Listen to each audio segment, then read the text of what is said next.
It is the 21st century, a century that is marked by robust globalization and advancements in technology, medicine, and economics.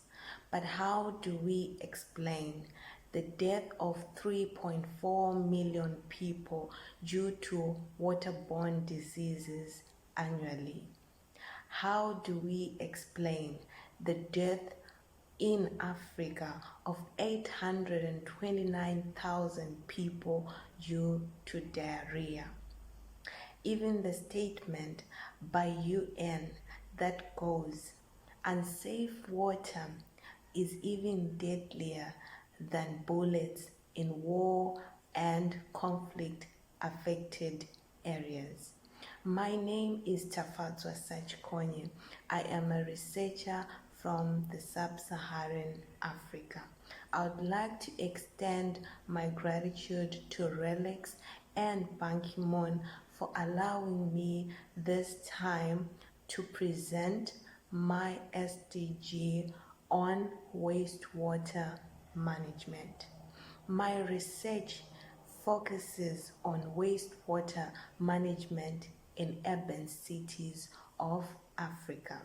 I'll be using Zimbabwe as a case study with the hopes that it poses results that are applicable and generalizable to other developing countries. The main objective of this project is to lobby for the establishment and adoption of advanced technologies for wastewater management, especially in urban cities of developing countries. Let me just give you a background of Zimbabwe. Zimbabwe is one of the Southern African countries with the fast growing population, and this has resulted in high or increase in urbanization. Urbanization has paved way for informal settlement, where people have settled around the cities where there are no proper hygiene or sanitation services. We can all imagine the scenario whereby there are no proper sanitation services, sewages and sludge and human waste are seen in streets every day. These human waste goes into the environment without being treated or managed. Why waste management is important?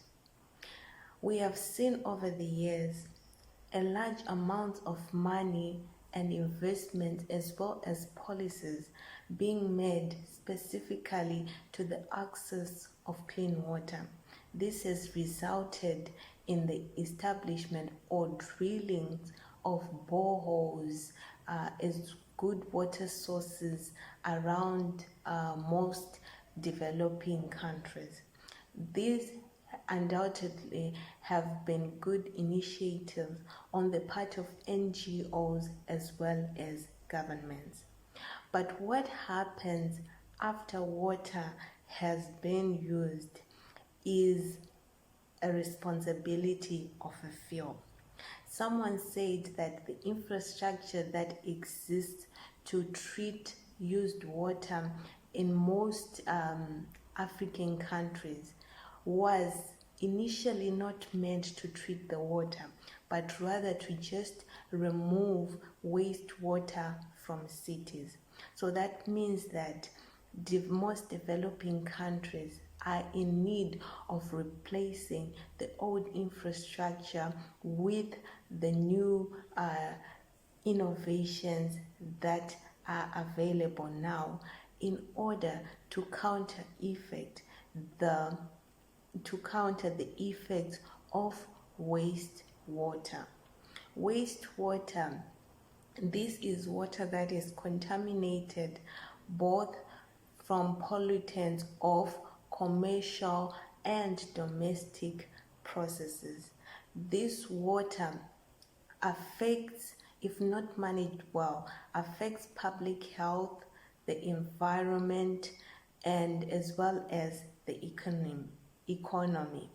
We have seen that over the years, most developing countries use a large amount of their money in attending to outbreaks of waterborne diseases. But why is it that to date less attention has been given to the management of waste? I believe that it is because when one hears of wastewater, one already concludes that there are no returns. Well, I believe that this is a misconception as well as lack of adequate information with regards to wastewater as a whole. Wastewater, it holds in itself both risks and opportunities. If managed well, energy such as biogas can be extracted from waste, human waste. Fertilizers can also be manufactured from the same human waste. Water that can be almost potable for drinking can be generated from wastewater.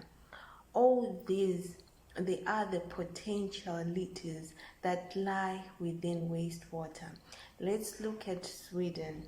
Sweden has adopted the system of managing its waste into energy, such that to date it imports 700,000 tons of waste, which it then transforms into energy. So why is there no drastic measures or initiatives taken to utilize waste from water in developing countries? I do not believe that it is the lack of proper technological advancement, but rather the ignorance or neglect of such innovations. Let's take a look at WATERCLIX. WATERCLIX has funded water innovations over the past few years.